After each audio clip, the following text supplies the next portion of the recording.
लेकर सभी लोग जो हैं इसका बॉयकॉट कर रहे हैं। कोई भी राजनीतिक दल या कोई भी प्रतिष्ठित चेहरा जो है वो इस पार्टी में जाने के लिए तैयार नहीं है। बिल्कुल, इसके बाद बात करेंगे दिल्ली हाई कोर्ट को लेकर, जहां पर आपको बता दें कि दिल्ली हाई कोर्ट जज के घर पर कैश की तस्वीरें सामने आई है।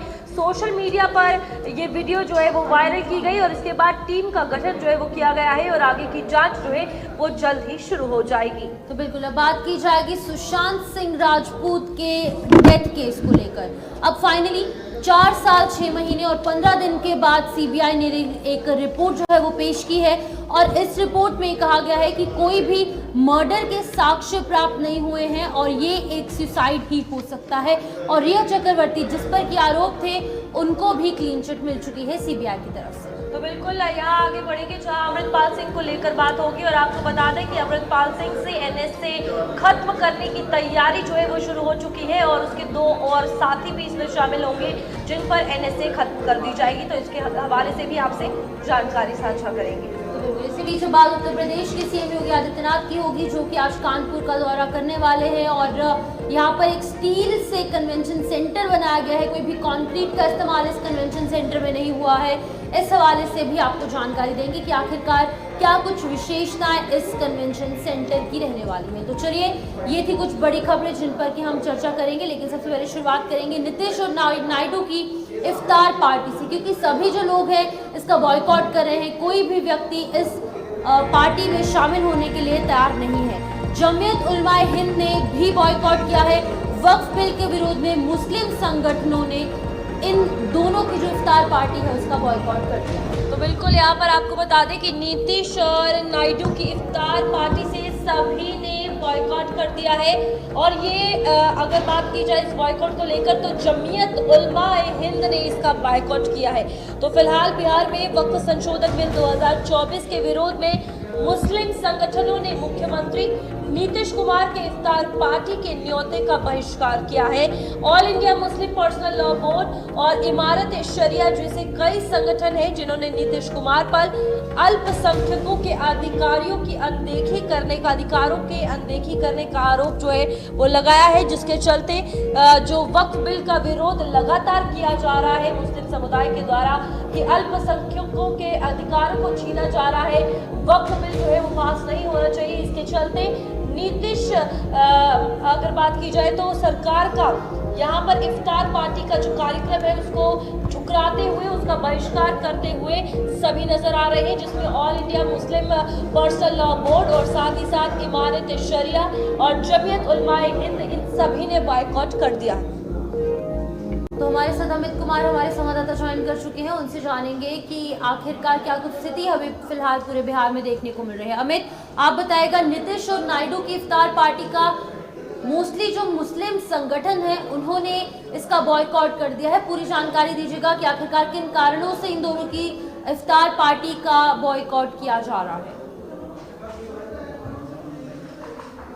देखिए, नीतीश कुमार की छवि जो है वो सभी के लिए सकारात्मक रूप में काम करने के लिए जानी जाती है। हिंदू हो, मुस्लिम हो या फिर तमाम जो सिख धर्म के लोग हैं, ईसाई धर्म के लोग हैं, तो सबके लिए नीतीश कुमार ने काम किया है। लेकिन इस बीच मुस्लिम संगठनों ने नीतीश कुमार के इफ्तार पार्टी का कड़ा विरोध कर दिया है। वक्फ बोर्ड संशोधन बिल पे नीतीश कुमार जो बिहार में रुख अपनाया है, अब उनके रुख का तेवर सामने मुस्लिम संगठनों के द्वारा देखे जा रहे हैं। जमीयत उलमा हिंद और इमारत शरिया, ये कुछ ऐसे संगठन हैं, इनके साथ कई संगठन हैं जिन्होंने नीतीश कुमार के इफ्तार पार्टी का विरोध कर दिया है। नीतीश कुमार सामने इफ्तार पार्टी का नीतीश कुमार के द्वारा आयोजन किया गया है तो कड़ा विरोध कर दिया। हालांकि देखिए, नीतीश कुमार 2 दिन पूर्व में जो है खानकाह मुजीबिया फुलवारी शरीफ में उनके इफ्तार पार्टी में शामिल हुए थे और उस समय ऐसा लग रहा था कि सब कुछ समान है। लेकिन अब मुस्लिम संगठनों का जो गुस्सा है, आक्रोश है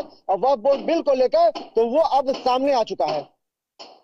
सवाल ये भी है कि बिहार में इस वक्त चुनावी वक्त जो है वो चल रहा है और इसी बीच ये बड़ा झटका जिस तरीके से अल्पसंख्यकों ने नीतीश को दिया है, क्या लगता है अब किस तरीके से समीकरण बदलेंगे, क्योंकि वक्फ बोर्ड का विरोध बहुत समय से किया जा रहा है। बिल्कुल, देखिए धार्मिक दृष्टिकोण से काफी महत्व होता है, क्योंकि एक बड़ा वोट बैंक है और खास तौर पे जो मुस्लिम संगठन होते हैं तो उनके लिए धार्मिक संगठन का काफी महत्व होता है।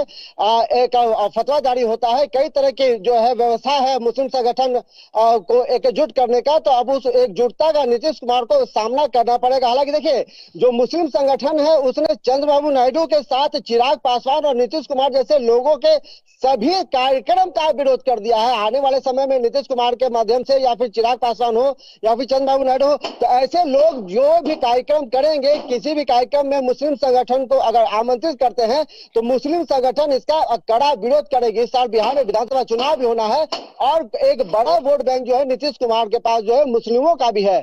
तो अब आने वाले समय में नीतीश कुमार किस तरह से इन मुस्लिम संगठनों को, हालांकि हमारे पास जो बात सामने में आई है तो कुछ ऐसे नीतीश कुमार की तरफ से कुछ ऐसे लोग लगाए गए हैं, मनाने का प्रयास किया जा रहा है तमाम मुस्लिम संगठनों को। देखिए कई हिंद के जो अध्यक्ष है मौलाना अशरफ, जो उन्होंने कहा है कि ये दोनों पार्टियां और ये जो दोनों लोग हैं यानी कि नायडू है और साथ ही साथ नीतीश कुमार है, सरकार का हिस्सा है और ये सेक्युलर होने का ढोंग रचते आ रहे हैं और मुसलमानों पर अत्याचार पर चुप्पी साधे हुए हैं। और अब इफ्तार पार्टी का क्या कुछ मतलब बनता है? अगर मुसलमानों पर हो रहे अत्याचार पर वो चुप हैं तो इफ्तार पार्टी का आयोजन क्यों किया जा रहा है? ये तमाम बातें उन्होंने कही है।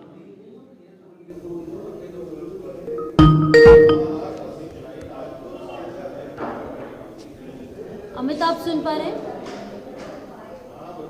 तो अमित कुमार तक आवाज़ नहीं पहुंच पा रही है, कुछ टेक्निकल फॉल्ट की वजह से संपर्क टूट चुका है। लेकिन आपको बता दें कि ये वक्फ बिल के विरोध में मुस्लिम संगठनों ने बॉयकॉट किया है नीतीश और नायडू की इफ्तार पार्टी का, और जमीयत उलमाए हिंद के अध्यक्ष ने तमाम बातें सामने रखी है।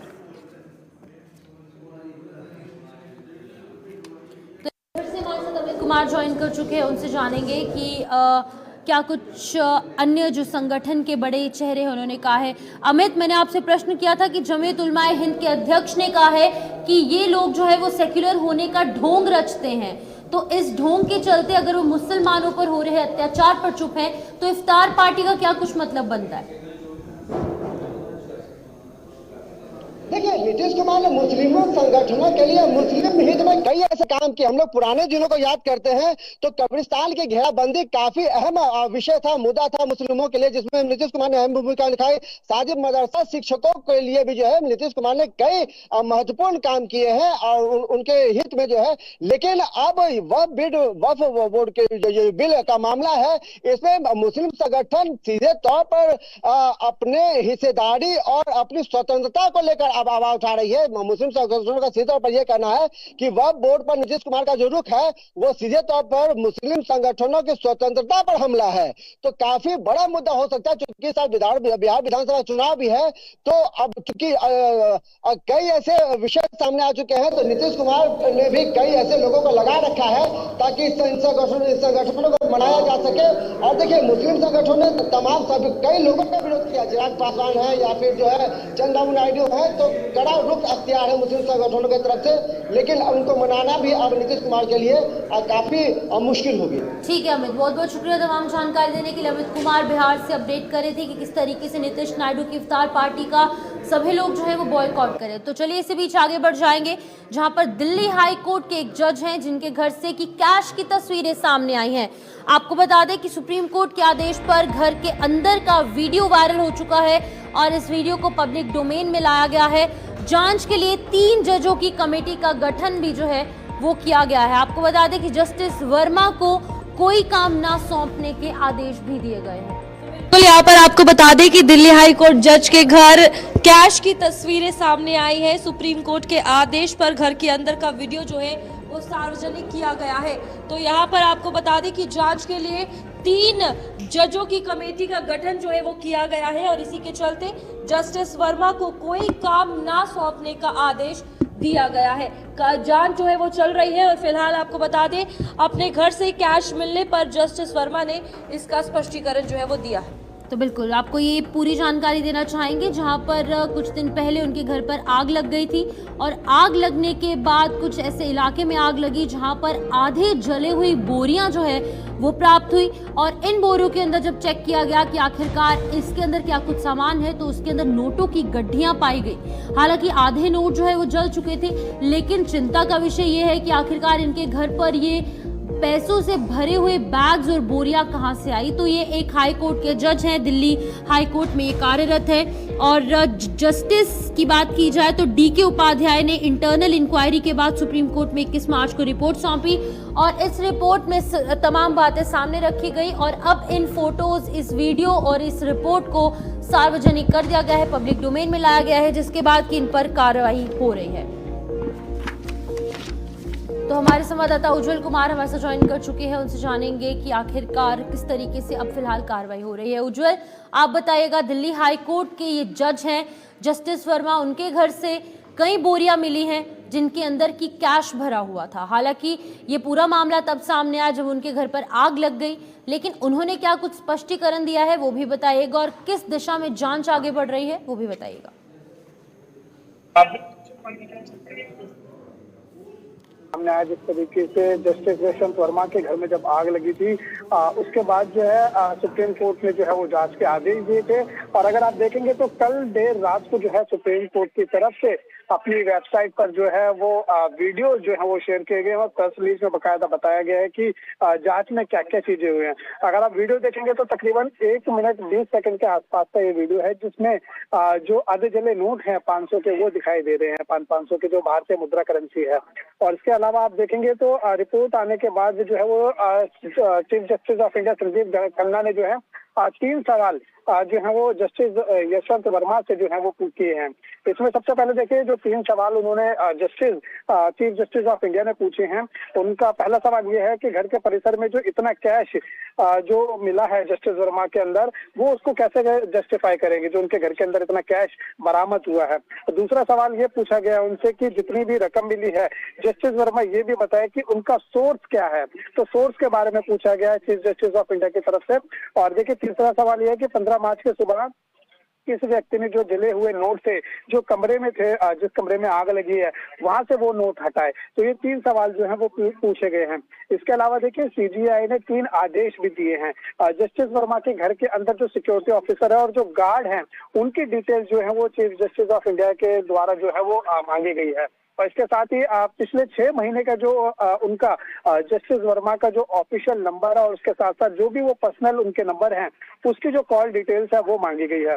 और इसके अलावा देखिए जस्टिस वर्मा से ये भी अपील की गई है कि वो उनके मोबाइल में जितने भी व्हाट्सएप के मैसेजेस हैं या टेक्स्ट मैसेजेस हैं या जो भी डाटा है उसको डिलीट ना किया जाए। तो कहीं ना कहीं जो मामला है वो लगातार देखिए तूल पकड़ता जा रहा है, क्योंकि संसद के अंदर भी जो है ये मामला उठाया गया था कांग्रेस की तरफ से। कांग्रेस के राज्यसभा सांसद है जयराम रमेश और जो कि मीडिया कम्युनिकेशन डिपार्टमेंट के चेयरमैन है, उन्होंने भी ये मुद्दा उठाया था और बताया था कि किस तरीके से जो ये मामला है वो आया है। इस बीच यहाँ पर जो रकम का सोर्स है उसको लेकर क्या कुछ कहा जा रहा है, क्योंकि बड़ा सवाल ये है आग लगने के बाद नोटों को हटाया भी गया था वहां से, इंटरनल इंक्वायरी में क्या कुछ निकल कर आया? बिल्कुल देखिए इंटरनल इंक्वायरी में जो बात है वो निकल कर आई है। उसमें अगर यशवंत वर्मा की बात सुनेंगे तो उसमें उन्होंने अपनी तरफ से जो है वो स्पष्टीकरण भी दिया है। उनका ये कहना है कि जब आग लगी थी तो वो उस समय दिल्ली में नहीं थे बल्कि वो भोपाल में थे और आग लगने की जो बात है उनकी बेटी ने उनको बताई है। इसके अलावा उन्होंने बताया देखिए जिस कमरे में नगदी बरामद हुई है जहां पर नोट थे वहां पर जो है वो CPWD के जो अधिकारी हैं, गार्ड हैं या जो उनके जितने भी सिक्योरिटी गार्ड्स हैं वहां पर वो आया जाया करते थे और वो जो उनका कमरा है उससे काफी बाहर है वो घर से वो जगह, वो स्टोर रूम बताया उन्होंने। और उन्होंने कहा कि इसमें किसी भी तरीके का हमारी तरफ से कोई कैश नहीं रखा गया है। और साथ ही जब उनको वीडियो दिखाया गया तो उन्होंने इसमें साजिश होने की जो बात है वो कही कि उनको फंसाया जा रहा है, ऐसी जो बात है उन्होंने जो अपनी रिपोर्ट है जो उनको दिखाई गई थी उसके बाद जो सुप्रीम कोर्ट के सामने रिपोर्ट रखी गई उनकी तरफ से उनका बयान भी सामने आया। फिलहाल देखिए 3 जजों की जो कमेटी है वो इसमें गठित कर दी गई है जो कि आगे की गहन जांच कहीं ना कहीं इस मामले में करने वाली है। अब जो एक समिति बनाई गई है, एक 3 सदस्य इस समिति में है, एक जांच के लिए एक कमेटी का गठन किया गया है। वो कैसे जांच कर रही है, क्योंकि उन्होंने साफ तौर से कह दिया है जस्टिस वर्मा ने कि जिस स्टोर रूम में ये पैसे मिले हैं वो एक ऐसी जगह पर है जहां पर भी कोई भी आ जा सकता है, तो उन्हें इस झूठे केस में फंसाया जा रहा है। बिल्कुल शिवम, देखिए जस्टिस यशवंत वर्मा की तरफ से अपना बयान भी उन्होंने सामने दिया, जो कि कल प्रेस रिलीज सुप्रीम कोर्ट की तरफ से जारी की गई, उसमें आया है। लेकिन सुप्रीम कोर्ट में देखिए कहीं ना कहीं जो है वो तीखे तेवर अपनाया और उनको जो है वो क्लियर आदेश दे दें कि वो किसी भी न्यायिक प्रक्रिया से जो है वो दूर रहेंगे। इसके साथ साथ पिछले 6 महीने में उनके जो सिक्योरिटी गार्ड हैं वो कौन कौन रहे हैं, अगर चेंज हुआ तो वो कौन रहे हैं। इसके साथ उनके पर्सनल मैसेजेस जो है वो ना डिलीट करने के लिए उनको कहा 6 महीने का रिकॉर्ड मांगा गया है। दिल्ली पुलिस की तरफ से भी जो है वो कॉल रिकॉर्ड उनसे मांगे गए हैं और इसके साथ साथ 3 सदस्यीय कमेटी बनाई गई है जो आगे की गहन रिपोर्ट जो है वो कहीं ना कहीं जो है उस पर जांच करेगी। क्योंकि फिलहाल जो अभी दिल्ली हाईकोर्ट की जो कमेटी बनाई गई थी जिसने अपनी रिपोर्ट सुप्रीम कोर्ट को दिया, उसमें भी ये कहा गया है कि जस्टिस यशवंत वर्मा से जो है वो काफी बातचीत हुई, जिसके बाद उन्होंने अपना जो पक्ष रखा है। जस्टिस यशवंत वर्मा ने उनका कहना है कि उनको बताने की कोशिश की जा रही है, लेकिन जो सबूत हैं वो कुछ और इशारा कर रहे हैं, इसलिए इस मामले में गहन जांच की जरूरत है। तो सुप्रीम कोर्ट की तरफ से इसको गहन जांच करने के लिए और ज्यादा जांच को विस्तृत करने के लिए 3 सदस्यीय जो कमेटी है वो बनाई गई, जिसमें 3 अलग अलग जगहों के चीफ जस्टिस जो है स्टेट के वो शामिल किए गए हैं, जो कि आगे अब इसमें जो है वो जांच कहीं ना कहीं करते हुए दिखाई देंगे। उज्जवल, यहाँ पर एक सवाल ये भी है कि फिलहाल उज्जवल के साथ हमारा संपर्क जो है वो टूट चुका है और यहाँ पर जज के घर से जिस तरीके से कैश मिला है ये बड़े सवाल खड़े कर रहा है, क्योंकि बहुत सी ऐसी चीज़ें हैं जो इस मामले के तहत सामने आ रही है। पहले वहाँ पर शॉर्ट सर्किट होना, आग लगने के बाद कैश निकल कर सामने आना और इतना कैश कि भारी नकदी के बाद अब जाँच जो है वो की जा रही है। तो बिल्कुल इसी बीच आगे बढ़ जाएंगे। अब बात की जाएगी सुशांत सिंह राजपूत के डेथ केस को लेकर। उनके केस में सीबीआई ने क्लोजर रिपोर्ट दाखिल कर दी है और आपको बता दूं कि सुशांत केस में हत्या के सबूत नहीं है, ये बातें सीबीआई ने कही। अभिनेत्री रिया चक्रवर्ती को भी सीबीआई ने क्लीन चिट दे दी है। इसी बीच में रिया के वकील ने कहा है कि झूठी कहानियां बनाई गई थी और अब सीबीआई की तरफ से भी रिया चक्रवर्ती, जो कि शक के घेरे में थी क्योंकि उनकी गर्लफ्रेंड जो थी वो र्यूमर्ड गर्लफ्रेंड थी, अब थी या नहीं ये तमाम बातें उधर ही खत्म हो गई हैं, लेकिन उन्हें अब क्लीन चिट सीबीआई द्वारा दी गई है।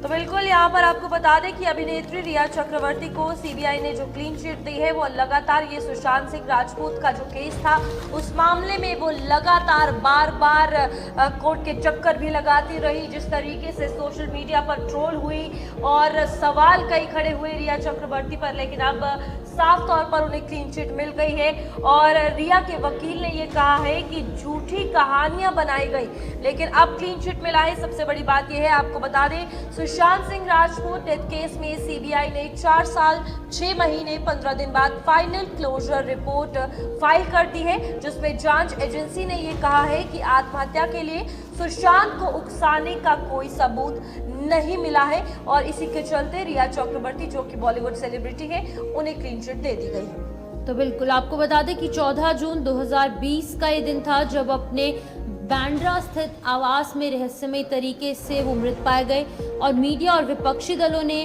कई जो बातें हैं वो सामने रखी, उन्हें प्रेशर भी किया गया और इसकी वजह से इस मामले की जांच सीबीआई को सौंपी गई थी। तो इरशाद हमारे साथ ज्वाइन कर चुके हैं हमारे संवाददाता मुंबई से, उनसे जानेंगे कि आखिरकार किस तरीके से अब क्लीन चिट सीबीआई द्वारा दी गई है। इरशाद, आप बताइएगा इस पूरे मामले में क्या कुछ अपडेट सामने आ रहा है, जहां पर 4 साल हो चुके थे और 4 साल से लगातार सीबीआई जांच में जुटी थी और अब जाकर कोई भी निष्कर्ष सामने नहीं आया है और एक क्लोजर रिपोर्ट सामने लाई गई है सीबीआई द्वारा। देखिए शिवकुमार, खास तौर से हम देख रहे हैं सारा अरसा बीतने के बाद सीबीआई ने अपनी जो है जांच क्लोजर रिपोर्ट अदालत में पेश कर दी है और खास तौर से रिया चक्रवर्ती पर जो खासतौर से आरोप लगाए गए थे कि सुसाइड को उकसाने की बात कही जा रही थी, लेकिन सीबीआई ने पूरी तरह से उन्हें क्लीन चिट दे दिया है और सीबीआई की रिपोर्ट देखने के बाद ये पता चलता है कि सुशांत सिंह राजपूत ने खुद ही खुदकुशी की थी, जो खासतौर से जो एक उनके गर्लफ्रेंड थी, जो एक्ट्रेस रिया चक्रवर्ती थी, उन पर आरोप लगे थे और उन्होंने कुछ दिन जेल भी काटी है। तो ये उनके परिवार द्वारा एक खासतौर से सुशांत सिंह राजपूत के परिवार द्वारा एक अदालत में और सीबीआई जांच करने की बात कही गई थी, जिसमें की रिपोर्ट जो है क्लोजर रिपोर्ट वो सामने आ चुकी है। और विपक्ष है और दूसरे भी जो है लोग उस पर खासतौर से आवाज उठा रहे थे कि इनको उकसाया गया है सुसाइड करने के लिए, लेकिन ये पूरी तरह से सीबीआई ने सभी आरोप जांच के बाद खारिज कर दिए हैं। वहीं हम देख रहे हैं कि जो चैट था सोशल मीडिया का, तो उसकी भी जांच की गई थी, उसमें भी कोई खासतौर से उससे एडिट नहीं किया गया था। वो चैट जो थे वो खुले तौर पर वहां भी सवाल यहाँ पर ये भी दिखाई बनता है कि जिस तरीके से सोशल मीडिया द्वारा प्रेशराइज किया गया सीबीआई को, तभी जांच सौंपी गई, क्योंकि काफी ज्यादा ट्रोल जो है वो हो रही थी। एलिगेशन रिया चक्रवर्ती पर लगातार सोशल मीडिया पर लोग लगाते हुए नजर आ रहे थे, पोस्ट कर रहे थे।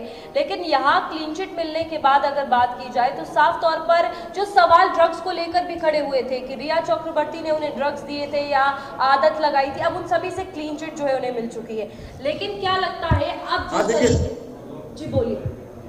रूपाली, खास तौर से हम ये देख रहे हैं कि जो उनको गल्ला घोटने की बात हो गई, जहर देने की बात है और नशीली चीजें, तो ये कहीं ना कहीं जो है एक आरोप था जिस पर जांच की गई है। जांच 4.5 साल के बाद, ये रिपोर्ट आने के बाद भी जो है ये क्लियर नहीं है और खासतौर से रिया चक्रवर्ती को क्लीन चिट मिल गई है, जो इससे कोई लेना नहीं है। खुद ही सुशांत सिंह राजपूत ने खुद ही खुदकुशी करने की बात सीबीआई ने कही है, तो जो है कोर्ट में पेश कर दी गई है क्लोजर रिपोर्ट। अब खासतौर से जो सुशांत सिंह राजपूत है, उनके परिवार से ये भी कहा जा सकता है कि आने वाले दिनों में आप दूसरा एक कोर्ट में केस दर्ज कीजिए, अगर इसे कंटिन्यू करना है तो ये जो है सीबीआई की रिपोर्ट के बाद ही कहा जा रहा है। ठीक है इरशाद, बहुत बहुत धन्यवाद हमारे साथ जुड़ने के लिए। तो आगे बढ़ेंगे जहां पर एक और बड़ी खबर सामने आ रही है और आपको बता दें कि ये खबर एक्सीडेंट के हवाले से है, जहां लेह में गाड़ी खाई में गिरने से गोरखपुर के एक जवान की मौत हो गई है। रेस्क्यू के दौरान सौरभ का शव मिला है और आपको बता दें कि सूचना के बाद क्षेत्र में शोक की लहर है और ये इस वक्त बड़ी खबर है और दुखद खबर है, जहाँ सूरज चौधरी की अगर बात की जाए तो पार्थिव शरीर जो है उसका घर पर लाया जा रहा है और पत्नी और मां का रो रो कर बुरा हाल है। तो बिल्कुल ये तस्वीरें उनके घर से सामने आ रही हैं, जहां पर उनके परिजनों की जो स्थिति है वो बेहद ख़राब है, क्योंकि एक जवान थे, गोरखपुर के रहने वाले थे और लेह में उनका एक्सीडेंट हो जाता है और इस एक्सीडेंट के दौरान उनकी मृत्यु हो जाती है। गहरी खाई में गिरने से उनकी मौत हुई है, लेकिन कारणों का पता लगाया जा रहा है। तो ये तस्वीरें, काफ़ी गमगीन माहौल उनके घर में देखने को मिल रहा है और सूचना जब इनके घर वालों को मिली, इनके परिजनों को मिली, काफ़ी शौक का माहौल, काफ़ी हड़कंप वहाँ पर मचता हुआ नज़र आया, गमगीन माहौल। और लेह में गाड़ी खाई में गिरी, जिसकी वजह से कि जो उनके घर में जो स्थिति है वो काफ़ी ख़राब हो गई। वहाँ पर पूरी तस्वीरें आपके सामने स्क्रीन पर हैं। ये तस्वीरें गोरखपुर से ही सामने आ रही हैं और ये सौरभ चौधरी हैं जिनकी की मृत्यु लेह में उनकी गाड़ी जब खाई में गिरी तो हुई। तो आपको बता दें कि यहाँ पर उत्तर प्रदेश जनपद गोरखपुर के चौरी चौरा के एक जो यहाँ पर जवान है, जो कि लेह में उनका काम चल रहा था, वो यहाँ पर कार्यरत थे, इस दौरान उनकी मौत हुई है। फयाज अहमद हमारे साथ ज्वाइन कर चुके हैं, हमारे संवाददाता, इस हवाले से अपडेट करने के लिए। फयाज, बताइएगा किस तरीके का माहौल, जाहिर तौर पर काफ़ी गमगीन माहौल देखने को मिला होगा उनके घर पर, लेकिन जब सूचना मिली तो वो क्या कुछ कर रहे थे? क्योंकि तस्वीरों में हमने देखा कि एक छोटा बच्चा हमने देखा, उनकी माँ को रोते बिलखते देखा, उनकी पत्नी और उनके परिजन सभी का रो रो कर बुरा हाल है। जैसे ही सूरज चौधरी की मौत की सूचना परिवार के लोगों को मिलती, पूरी तरीके से परिवार में कोहराम मच जाता है। ये सूरज चौधरी जो है गोरखपुर से मुख्यालय से करीब जो है 40 किलोमीटर दूर चौरी चौरा के फुलवरिया गांव के रहने वाले सूरज चौधरी के बड़े भाई भी सेना में है और भाई को देखकर जो सूरज चौधरी भी जो है सेना में फौज में भर्ती होने की इनकी इच्छा हुई और इन्होंने जो है ज्वाइनिंग किया। इसके साथ ही जो है 21 मार्च को जम्मू कश्मीर के लेह में जो है गाड़ी इनकी खाई में गिर जाती है, जिससे पूरी तरीके से क्षतिग्रस्त हो जाती है गाड़ी और रेस्क्यू करके जब रेस्क्यू किया जाता है तो सूरज चौधरी का वहां पे शव मिलता है और वहीं से इनके परिवार वालों को सूचना दी जाती है। ये घटना 21 मार्च की है और आज 23 मार्च है। आज जो है उसका जो है तीसरा दिन है और कल गोरखपुर हवाई जहाज से जो है ये इसका शव जो है सूरज चौधरी का जैसे ही गांव पहुंचा तो गांव में पूरी तरीके से जो है सूरज चौधरी अमर रहे के नारे लगे। लोग पूरे के सम्मान के साथ जो है इस सेना के जवान के शव को पार्थिव शव को लाया गया। जैसे ये शव घर पहुंचा तो पत्नी और मां का पूरी तरीके से हाल है। और सूरज की अभी 2 साल पहले शादी हुई थी। महज जो है करीब 1 महीने से कम का यानी 22 दिन का इनका बच्चा है। तो ऐसे में बच्चे ने अभी तक जो है अपने पिता का चेहरा भी नहीं देखा होगा और जो है सूरज की पत्नी बेशुद्ध है, बुरी तरीके से है। तो कहीं ना कहीं पूरी तरीके से जो गांव में जो गमगीन माहौल बना हुआ है। यहाँ पर इस वक्त फयाज अगर सूरज के घर की बात की जाए तो पार्थिव शरीर जब वहाँ पर पहुँचा परिवार वालों का क्या कहना था, क्योंकि कहीं ना कहीं शहादत जो है वो सूरज ने ली है और ये भी कहा जा रहा है कि उनका बड़ा भाई जो है वो भी देश की सेवा करता है। तो यहाँ पर फैमिली को लेकर अगर बात की जाए इस वक्त क्या सिचुएशन है, या जो आर्मी मेंस वहाँ पर पहुँचे थे उन्होंने किस तरीके का आश्वासन फैमिली को दिया? रूपाली जो सूरज के अंदर देशभक्ति की जो भावना थी वो पूरा गांव जानता था कि लगातार वो अपने दोस्तों से मित्रों से कहता था कि मुझे फौज में जाना है और देश की सेवा करना है। जैसे मेरे भैया देश की सेवा कर रहे हैं, मैं भी सरहदों पे जाऊंगा। और इस तरीके की घटना होती है तो लोग काफी मर्माहत होते, जो भी जनप्रतिनिधि होते हैं, स्थानीय लोग होते हैं, दूर दराज के तमाम लोग जो है सूरज के पार्थिव शरीर को देखने के लिए वहां पे आते हैं जो और शव को जो एक जो सरकारी जो है वाहन में लाद कर जो गांव लाया जाता है फुलवरिया गांव। पूरे गांव के लोग जो बाइक से सूरज चौधरी अमर रहे के नारे लगाए जा रहे हैं। ठीक है फयाज, बहुत बहुत धन्यवाद हमारे साथ जुड़ने के लिए, तमाम जानकारी देने के लिए। आगे बढ़ेंगे जहां पर अमृतपाल सिंह को लेकर बात होगी और बड़ी खबर इस वक्त सामने आ रही है जहां अमृतपाल सिंह से एनएसए खत्म करने की तैयारी जो है वो कर दी गई है। अमृतपाल और उसके 2 अन्य साथियों पर भी खत्म होगा एनएसए और पंजाब सरकार ने अभी एनएसए आगे बढ़ाने के लिए कोई आदेश जारी नहीं किया है। तो इसी के चलते एनएसए खत्म करने की तैयारी जो है वो अमृतपाल सिंह के लिए शुरू हो गई है। तो बिल्कुल आज से 2 दिन बाद यानी कि 25 मार्च को हाई कोर्ट में सुनवाई होने वाली है और तब ये तस्वीर साफ हो जाएगी कि आखिरकार अमृतपाल सिंह जिसके कि 7 जो साथी हैं उनको पहले से ही पंजाब लाया जा चुका है। हालांकि अपने घरों पर वापस नहीं गए हैं, क्लीन चिट नहीं मिली है, लेकिन एनएसए उन पर समाप्त हो चुका है। इस वक्त की बात की जाए तो असम की डिब्रूगढ़ जेल में अमृतपाल सिंह बंद है और अमृतपाल के 7 साथियों पर एनएसए पहले से ही पंजाब सरकार हटा चुकी है। और 25 मार्च यानी कि आज 23 मार्च है, 2 दिन बाद एक अहम सुनवाई पंजाब में होगी और इस हवाले से तमाम जो तस्वीरें हैं वो साफ हो जाएंगी। बिल्कुल, इसी पे हमारे साथ हमारे ब्यूरो चीफ नवदीप छाबड़ा जुड़ चुके हैं पंजाब से। नवदीप बताइएगा, खालिस्तानी समर्थक अमृतपाल सिंह की अगर बात की जाए तो एनएसए हटाने की बात सामने आ रही है, पंजाब सरकार ने अभी आगे बढ़ाने के आदेश नहीं दिए हैं, क्या कुछ जानकारी है इस हवाले से? देखिए, बिल्कुल 2 साल पहले अमृतपाल और उनके साथियों पर एनएसए लगाया गया था और उसके बाद उनको शिफ्ट करके असम के डिब्रूगढ़ जेल के अंदर बंद कर दिया गया था। 2 साल से लगातार एनएसए को एक्सटेंड पंजाब सरकार करती आ रही है और अभी 4 दिन पहले ही जो अमृतपाल के साथ जो साथी थे जो डिब्रूगढ़ जेल के अंदर बंद थे, पहले उनके ऊपर एनएसए हटाया गया और उनको प्रोडक्शन वारंट के जरिए पंजाब लाया गया और उसके बाद उनके ऊपर अब जो अजनाला थाने के अंदर हमला हुआ था उस मामले में अब उनको 4 दिन के रिमांड पर जो है पंजाब पुलिस के पास भेजा गया है।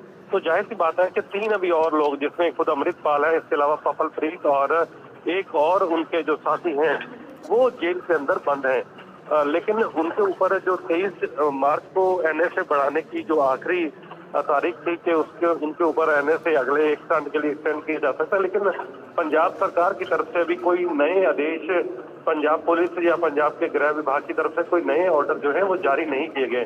तो इससे कहीं ना कहीं ये संकेत जरूर मिल रहा है कि अमृतपाल सिंह और उनके बाकी 2 साथियों को भी पंजाब लाया जा सकता है। तो जाहिर सी बात है कि 25 तारीख को इस पूरे मामले को लेकर जो Punjab and Haryana high court है उसमें सुनवाई होनी है और उस सुनवाई के दौरान पंजाब सरकार का जो लीगल डिपार्टमेंट है वो अपनी रिपोर्ट जो है वो कोर्ट को सौंप सकता है और उसके बाद अमृतपाल और उनके बाकी साथियों को पंजाब लाने की कार्रवाई जो है वो शुरू कर दी जाएगी।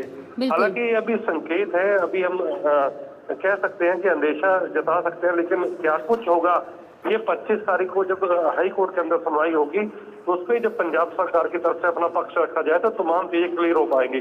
लेकिन जो सूत्रों के हवाले से खबर सामने आ रही है उसमें यही निकलकर सामने आ रहा है कि अमृतपाल के ऊपर भी अजनाला थाने के हमले को लेकर केस जो है वो पंजाब सरकार अलग से चलाएगी और उनके साथियों पर और खासतौर पर अमृतपाल पर जो शिकंजा कसने की जो तैयारी है वो कहीं ना कहीं सरकार की तरफ से, पंजाब पुलिस की तरफ से कर ली गई है। अब अमृतपाल सिंह वही हैं जो हमेशा से चर्चाओं में रहे हैं, पहले खालिस्तान मूवमेंट को लेकर, उसके बाद जेल में बंद थे और उन्हें टिकट मिला, उसके बाद वो सांसद बने और अब पंजाब सरकार इनसे एनएसए हटाने की बातें कह रही है। हालांकि अभी इस पर स्पष्टीकरण नहीं हुआ है, 2 दिन बाद सुनवाई होगी तभी चीज़ें साफ होंगी।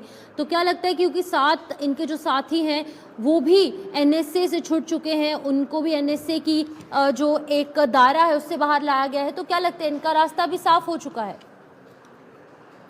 देखिए बिल्कुल अमृतपाल आपको याद होगा जब 2023 के अंदर अजनाला थाने पर हमला किया गया था और तूफान सिंह उनके जो साथी थे, जब पंजाब पुलिस ने उनको गिरफ्तार किया था और उनकी रिहाई को लेकर अमृतपाल और उनके साथियों ने अजनाला थाने पर तब हमला किया था और उसके बाद लंबे समय तक अमृतपाल पंजाब के अंदर रूपोश रहा, अलग अलग जगह पर वो घूमता रहा और पंजाब पुलिस ने एक सर्च ऑपरेशन लंबे समय तक चलाया था और आखिरकार उनको गिरफ्तार करके और बाद में उनके ऊपर एनएसए लगाकर उनको डिब्रूगढ़ जेल भेज दिया था। और जेल में रहते हुए अमृतपाल ने 2024 के अंदर जो श्री खडूर साहब सीट है वहां से चुनाव लड़ा और सांसद बने। हालांकि उनकी सांसदी को लेकर ये खबर कंफर्म कर दी गई है कि उनकी सदस्यता को किसी तरीके से खतरा नहीं है, लेकिन ये चर्चा लगातार चल रही थी कि आखिरकार क्या उनको पंजाब लाया जाएगा या उनके ऊपर एनएसए पड़ेगा। आपको याद होगा 2 दिन पहले अमित शाह जब राज्यसभा के अंदर बोल रहे थे नए कानूनों को लेकर, तब उन्होंने अमृतपाल का नए नाम लिए बिना भिंडरावाले की चर्चा जरूर की थी कि कुछ लोग पंजाब के अंदर भिंडरावाला बनना चाहते थे और आज वो असम की डिब्रूगढ़ जेल के अंदर बंद है।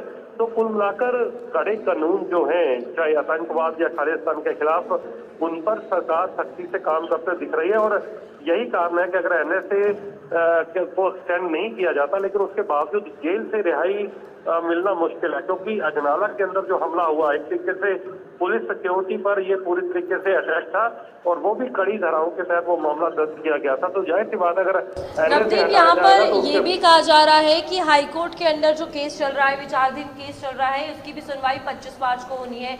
उसको लेकर फिलहाल क्या लगता है तस्वीर साफ 25 मार्च को जब होगी?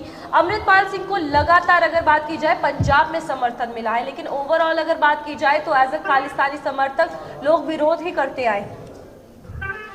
बहुत चुनिंदा ऐसे लोग हैं जो खालिस्तानी मूवमेंट को हवा देते हैं और ऐसे कई लोग जो हैं वो अमृतपाल या उनके साथियों को समर्थन करते हैं, लेकिन हाई कोर्ट के अंदर भी अमृतपाल के एडवोकेट की तरफ से ही याचिका दाखिल की गई थी जिसमें एनएसए हटाने या फिर एक तरीके से उनको लोकसभा के अंदर कार्रवाई में शामिल होने की मांग की गई थी। इसको लेकर हालांकि सरकार की तरफ से केंद्र और लोकसभा की उन्होंने अपनी रिपोर्ट जो है वो दाखिल जरूर कर दी है, लेकिन अब क्योंकि एनएसए को एक्सटेंड करना 23 मार्च आखिरी तारीख थी और उस दिन पंजाब के जो गृह मंत्रालय है या पंजाब का जो विधि आयोग है उनकी तरफ से कोई नया प्रस्ताव या एक्सटेंड करने का लेटर जो है वो नहीं दिया गया जेल प्रशासन। इसलिए माना जा रहा है कि अब हो सकता है कि बाकी साथियों की तरह अमृतपाल से भी एनएसए जो है वो हटा लिया जाएगा और उनके ऊपर अजनाला जो मामला हुआ था, अजनाला में जो हमला हुआ था, उसको लेकर अब जो ट्रायल जो है अगला केस है वो चलाने की तैयारी की जाएगी। जुड़ने के लिए और तमाम जानकारी देने के लिए तो बिल्कुल यहाँ अमृतपाल सिंह को लेकर अगर बात की जाए तो ये बड़ी खबर है जहाँ पर अब एनएसए हटाने की बात की जा रही है और 25 मार्च को इस पर बात होगी और क्या कुछ निकल कर आएगा ये तस्वीर तब साफ होगी। आगे बढ़ेंगे जहाँ पर कानपुर को लेकर बात करेंगे। सीएम योगी का आज कानपुर का दौरा है और आपको बता दें कि कानपुर में 5 घंटे सीएम योगी रहने वाले हैं और यहाँ पर पहले कन्वेक्शन सेंटर का निरीक्षण किया जाएगा, उसके बाद वहां पर विकास कार्यों की स्थिति जो है उसका जायजा लिया जाएगा। तो बिल्कुल विकास कार्यों के साथ साथ लॉ एंड ऑर्डर सिचुएशन की समीक्षा भी सीएम योगी आदित्यनाथ करेंगे। तो वहाँ पर एक कन्वेंशन सेंटर बनाया जा रहा है, जिसको कि अभी फिलहाल पूरा नहीं किया गया है। इसका निर्माण कार्य अभी चल रहा है, लेकिन इसकी विशेषताएं बहुत कुछ है। देखिए, कंक्रीट, ईंटें, रेत और बजरी के इस्तेमाल से इसे बिल्कुल भी नहीं बनाया गया। स्टील का इस्तेमाल कर इस पूरे कन्वेंशन सेंटर को बनाया गया है और तमाम चीज़ें इसमें विशेषताएं देखने को मिल रही हैं। इसी का निरीक्षण करने के लिए वो यहाँ पर पहुँच रहे हैं और कुछ ही दिनों में ये कन्वेंशन सेंटर बनकर तैयार हो जाएगा। और आपको बता दें कि कुछ अधिकारियों के साथ मिलकर वो लॉ एंड ऑर्डर सिचुएशन की समीक्षा भी करेंगे। सुनील कुमार हमारे संवाददाता इस पर ज्वाइन कर चुके हैं, उनसे जानेंगे कि किस तरीके का ये दौरा रहने वाला है। सुनील, आप बताइएगा, आज 5 घंटे के लिए कानपुर में सीएम योगी आदित्यनाथ रहने वाले हैं, कन्वेंशन सेंटर में पहुंचेंगे। इस कन्वेंशन सेंटर की विशेषताएं बहुत ज़्यादा हैं। पहले दौरे के हवाले से अपडेट कीजिएगा, उसके बाद आगे बढ़ेंगे। देखिए, मैं आपको बता दूं कि आज कानपुर जो है 11:30 बजे पुलिस लाइन पहुंचेंगे।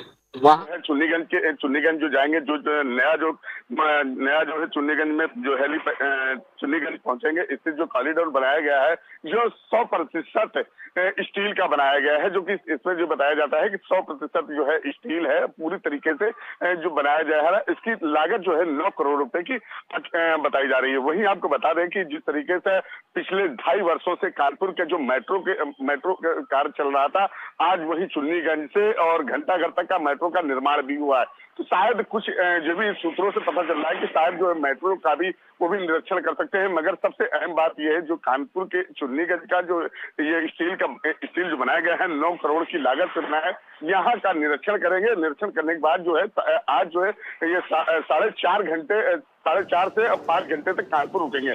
जो कि आपको बता दें कि जिस तरीके से चुन्नीगंज में रुकेंगे, इसके बाद सरसैया घाट में वहां पे अधिकारियों के साथ बैठक करेंगे। इसके बाद मंदना बिठूर जो वहां पे कार्यक्रम है वहां पे रहेंगे। इसके बाद जो है सर्किट हाउस में अधिकारियों के साथ बैठ के समीक्षा बैठक करेंगे और नई रणनीतियों की बात करेंगे। जी यहाँ पर अगर सीएम योगी को लेकर बात की जाए तो लगातार अपराध के खिलाफ वो बात करते हुए कुछ दिनों से नजर आ रहे हैं, जहाँ पर डेटा भी पूरा निकाला गया कि कितने एनकाउंटर्स हुए हैं, कितने अपराधियों को मारा गया। इसी बीच आज भी लॉ एंड ऑर्डर सिचुएशन को लेकर भी वहाँ पर दौरा किया जा रहा है। क्या कुछ खास रहेगा, क्योंकि अपराध के खिलाफ योगी सरकार लगातार पहले दिन से काम कर रही है? देखिए, जैसे कि बता दें कि जो योगी सरकार जो है लगातार अपराधियों पर अंकुश लगाने के लिए कई तरीके से कार्य करती चली गई। वहीं आपको बता दें कि आज जो है लॉ एंड ऑर्डर के भी अधिकारी भी वो भी रहेंगे, उनके साथ भी इस चीज से बैठक करेंगे। नई रणनीतियों के बारे में बातचीत भी होगी और इसी की बात करी जाए अपराध के नए नियमों के और भी शायद हो सकता है तकनीकी ला सकते हैं। तो क्योंकि अधिकारियों की जब बैठक होगी तो उसमें जो निकल के तो सुनील कुमार जो है हमें कानपुर के हवाले से अपडेट करे थे, जहां पर सीएम योगी आदित्यनाथ जो है वो आज 5 घंटे के लिए पहुंचेंगे। 3 साल उत्तराखंड में पूरे हो चुके हैं सीएम धामी की सरकार को, भारतीय जनता पार्टी की सरकार को। वहां पर एक भव्य कार्यक्रम का आयोजन किया गया है, एक रोड शो आयोजित किया गया है। वो तस्वीरें हम आपको दिखाएंगे उत्तराखंड में किस तरीके से भव्य आयोजन और कंग्रेचुलेट करने के लिए तमाम लोग इस रोड शो में पहुंचे हैं और सीएम धामी रोड शो में शिरकत करते हुए जश्न मना रहे हैं, क्योंकि 3 साल सरकार के पूरे उत्तराखंड में पूरे हुए हैं।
पहले आज ही के दिन शपथ ग्रहण समारोह आयोजित किया गया था और शपथ ग्रहण की गई थी सीएम पुष्कर सिंह धामी द्वारा उत्तराखंड के वो नए मुख्यमंत्री बने थे, प्रतिष्ठित युवा चेहरे के रूप में सामने आए थे। भारतीय जनता पार्टी की सरकार उत्तराखंड में बनी थी और आज जश्न का माहौल, जहां पर फूलों के साथ जो है वो लोगों का अभिवादन किया जा रहा है और पुष्प वर्षा तमाम उत्तराखंड के लोगों पर की जा रही है। जहां पर देहरादून से लाइव तस्वीरें आपको दिखा रहे हैं। इस समय वहां पर एक भव्य रोड शो, एक कार्यक्रम आयोजित किया गया है, क्योंकि 3 साल पुष्कर सिंह धामी की भारतीय जनता पार्टी की सरकार के उत्तराखंड में पूरे हो चुके हैं।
तो ये तस्वीरें आपने देखी उत्तराखंड से, जहां पर 3 साल भारतीय जनता पार्टी की सरकार को पूरे हो चुके हैं और उसी के मद्देनज़र आज एक भव्य रोड शो का आयोजन किया गया है और भारतीय जनता पार्टी द्वारा आज पूरे दिन जो है वो जश्न अलग अलग तरीके से अलग अलग जगहों पर मनाए जाएंगे। तो फिलहाल के लिए न्यूज़ रूम लाइव में इतना ही। हम दोनों को दीजिए इजाज़त। नमस्कार।